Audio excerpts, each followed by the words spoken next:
Hey there. Good So, morning. good morning. Yeah. So, who are you and what are you doing here at the Supreme Court of the United States? Supreme Court. So I am Ken Bird from the EEOC, here to watch the argument, especially the argument with RG and GR Harris. Why?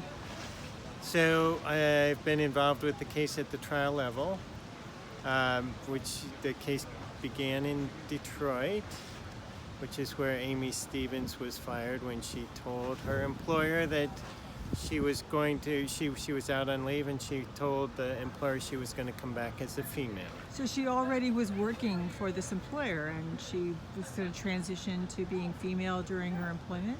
Correct. In fact, she had worked for many years as a funeral director. She was an excellent, and still is an excellent funeral director.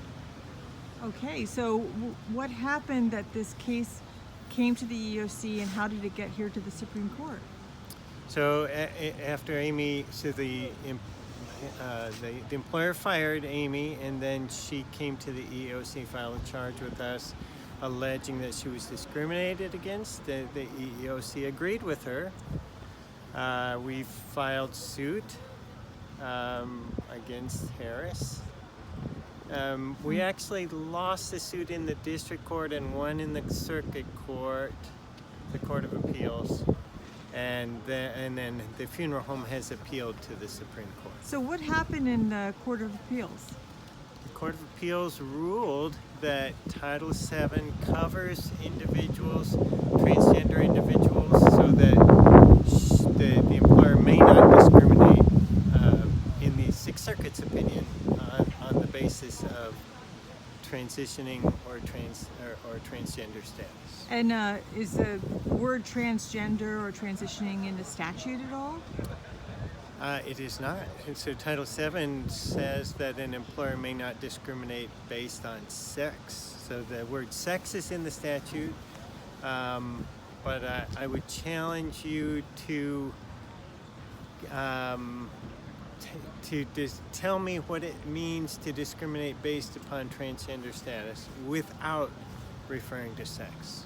And what do you think, Ken, are going to be the main points of argument between the justices today? Because the oral argument, as you and I both agree, is really between the justices. So what do you think is going to be the point of contention? I think one thing to look for is some of the justices I think are going to say, what did the word sex mean in 1964, which is when Congress passed the statute.